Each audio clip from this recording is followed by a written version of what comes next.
ফের শাসক দলের অভ্যন্তরীণ কোন্দলে উত্তপ্ত হয়ে উঠল দক্ষিণ চব্বিশ পরগনার বাসন্তী ব্লকের ধুরি এলাকা। কয়েক মাস আগের বিস্মত কাণ্ডকে কেন্দ্র করে দুই গোষ্ঠীর বিবাদকে কেন্দ্র করে শুক্রবার সকালে রণক্ষেত্রের চেহারা নিল গোটা এলাকা। দফায় দফায় হাতাহাতি এবং ইট ছোড়াছুড়ির ঘটনায় ব্যাপক উত্তেজনা ছড়ায় এলাকা জুড়ে। পরিস্থিতি নিয়ন্ত্রণে আনতে ঘটনাস্থলে মোতায়েন করা হয়েছে পুলিশ বাহিনী। উল্লেখ্য, মাস কয়েক আগে এই ধুরি এলাকাতে বিস্মত পান করে বেশ কয়েকজনের মৃত্যু হয়েছিল। সেই সময় থেকেই শাসক দলের স্থানীয় দুই শিবিরের মধ্যে একে অপরের দিকে আঙুল তোলার পালা চলছিল। এক পক্ষ অন্য পক্ষকে এই কারবারের জন্য দায়ী করে আসছিল, জানিয়ে ক্ষোভ জমা হচ্ছিল দীর্ঘদিন ধরে। শুক্রবার সকালে বাজারে আসার পর উভয়ের মধ্যেই এই বিস্মত কাণ্ড নিয়ে কথা কাটাকাটি থেকে হাতাহাতি শুরু হয়। খবর ছড়িয়ে পড়ে এলাকা জুড়ে। প্রচুর মানুষ ঘটনাস্থলে আসতে থাকে। শেষ পর্যন্ত দুটি পক্ষের মধ্যে হাতাহাতি শুরু হয়। ঘটনাস্থলে আসে পুলিশ। এখনো পর্যন্ত উত্তপ্ত রয়েছে গোটা এলাকা। পুলিশের হস্তক্ষেপে পরিস্থিতি কিছুটা অবস্থার নিয়ন্ত্রণে আসে।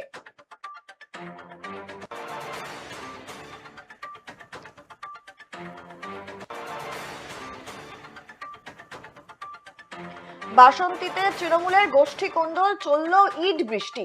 ফের শাসক দলের অভ্যন্তরীণ কোন্দলে উত্তপ্ত হয়ে উঠল দক্ষিণ চব্বিশ পরগনার বাসন্তী ব্লকের ধুরি এলাকা। কয়েক মাস আগেই বিস্মত কাণ্ডকে কেন্দ্র করে দুই গোষ্ঠীর বিবাদকে কেন্দ্র করে শুক্রবার সকালে রণক্ষেত্রের চেহারা নিল গোটা এলাকা। দফায় দফায় হাতাহাতি এবং ইট ছোড়াছুড়ির ঘটনায় ব্যাপক উত্তেজনা ছড়ায়। পরিস্থিতিও নিয়ন্ত্রণে আনতে ঘটনাস্থলে মোতায়েন করা হয়েছে পুলিশ বাহিনী। এ বিষয়ে বিস্তারিত জানবো। আমাদের সঙ্গে টেলিফোন লাইনে রয়েছে আমাদের প্রতিনিধি গোপাল শীল। গোপাল, এই যে আজ সকাল থেকে যে রণক্ষেত্র চেহারা দেখা যাচ্ছে ধুরিতে, কি হয়েছিল, কি কি অভিযোগ উঠছে এবং এই মুহূর্তে পরিস্থিতি কি আছে? দেখো অঙ্কিতা, তোমাকে বলে রাখি, সকাল থেকে বাসন্তী এলাকার অর্থাৎ বাসন্তীর ধুরি এলাকা উত্তপ্ত হয়ে ওঠে। উত্তপ্ততা কেন? একদম তৃণমূলের গোষ্ঠীদ্বন্দ্ব। যেখানে যা গন্ডগোল হচ্ছে, এবারে কিন্তু বারবার চোখে পড়ছে তৃণমূলের ভেতরে ভিতরে যে গোষ্ঠী খোদন, সেটা প্রকাশ্যে আসছে। 2026 বিধানসভা নির্বাচনের আগে বাসন্তীতে গোষ্ঠী খোদন নতুন মাত্রা যোগ করছে বিরোধীদের কাছে।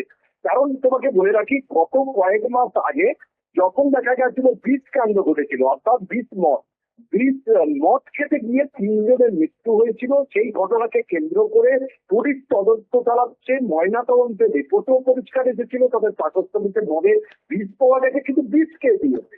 এই প্রশ্নটা বারবার ঘুরে আসছিল। একটা পক্ষ থেকে বারবার জানানো হয়েছিল যে বিষ দিয়েছিল, ওইখানে বিষ মিশে গিয়ে তৃণমূলের শাসক দলেরই আর এক নেতৃত্ব, যাদের সঙ্গে নিজস্ব পারিবারিক দ্বন্দ্ব ছিল, তারা। কিন্তু পুলিশ তদন্ত করে সেইভাবে কিছু দাঁড় করাতে পারেনি, কেউ অ্যারেস্ট হয়নি।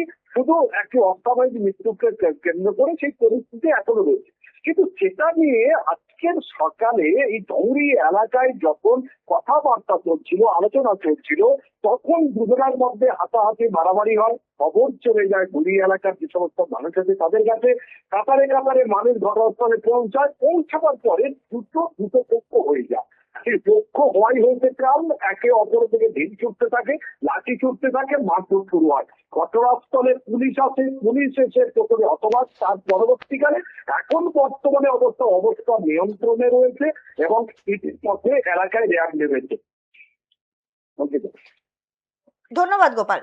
যেমনটা আপনাদের জানাচ্ছিলাম, ফের শাসক দলের অভ্যন্তরীণ কোন্দলে উত্তপ্ত হয়ে উঠল দক্ষিণ চব্বিশ পরগনার বাসন্তী ব্লকের ধুরি এলাকা। কয়েক মাস আগে বিস্মত কাণ্ডকে কেন্দ্র করে এই দুই গোষ্ঠীর মধ্যে বিবাদ চরমে পৌঁছেছিল।